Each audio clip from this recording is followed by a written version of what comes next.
Everybody, Brian Good here with you guys with a quick update on how things are trending for the next couple of days all the way into Derby. And again, we'll fine-tune this more on the app, so make sure to have that Way Through News weather app handy and download it as we continue to produce more and more updates and videos. Kind of a messy looking sky today, mid to high-level clouds overhead. This is that moisture increasing aloft first, and then we'll see that increase in lower levels as we head into the next 36 hours especially. But breezy at times today. That will ramp up, the wind will, and I think we're off to, we're already near 70 now, so we're really off to climb about 15 or so degrees to really get to our high into the mid-upper 80s. A very warm day coming our way. Now, as we broaden out the view, you see a little more of fading thunderstorms here. This will fade out, and then the new round will develop right on the edge of that cloud base around Kansas City, and then they're going to be under the gun. Moderate risk now out for severe weather across Kansas City metro all the way down to about Wichita.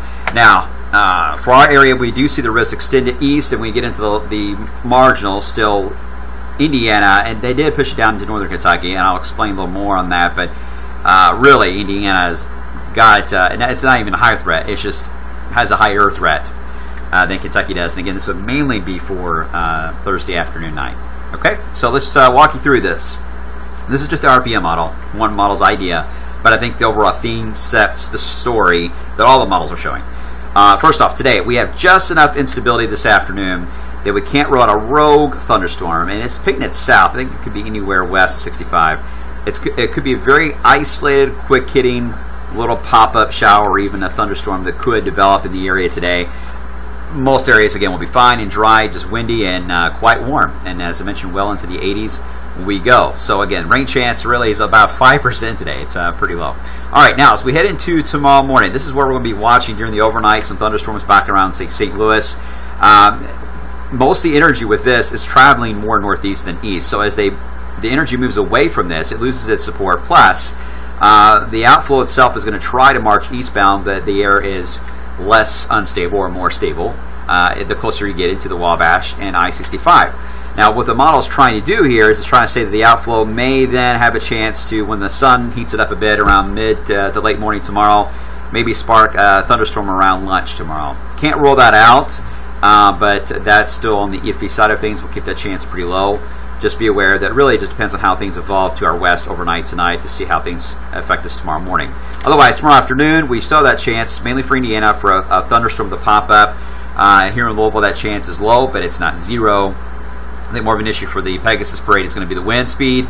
Likely a restricted inflatable air show type of deal here for the inflatables with wind gusts times over 20 miles per hour. And they're going to have to hang on tight to those and keep them real low to the ground.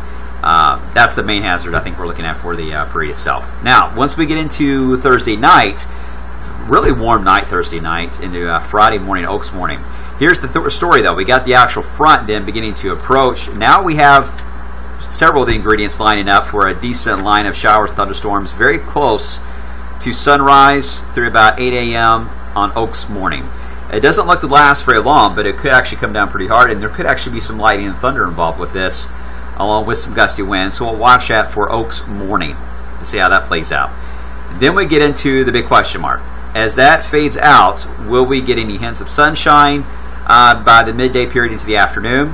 Because we're expecting several hours of dry time on Oaks before we deal with the actual front, which is not expected to arrive until Friday night. So if we become fairly unstable, there is a chance to get another line of thunderstorms to develop later Friday afternoon, if not evening. Now, the models are varying on when that'll happen. This model aims it toward the actual race, the Oaks race. The other models bring in 11 o'clock at night for that second line to move in. There's a big difference, and a big difference when it comes to whether or not Oaks itself is affected.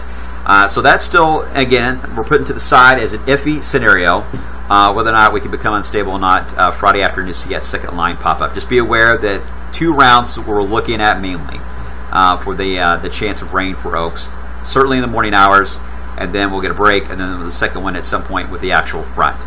And that's it. Once that moves to the south, then we have a chance to more than likely get some sunshine to work its way in Derby Day. I think it may be a slow process here in Louisville to get the clouds to break up, but it'll happen. It'll be a progression. You'll see more and more of that blue sky as Derby Day evolves. If you're traveling south, Bardstown and E-Town, a lot longer with the cloud cover, and likely still doing some either light rain or drizzle for a bit longer too on Saturday morning. The more north you are, the more of that blue sky you're going to get a chance to enjoy.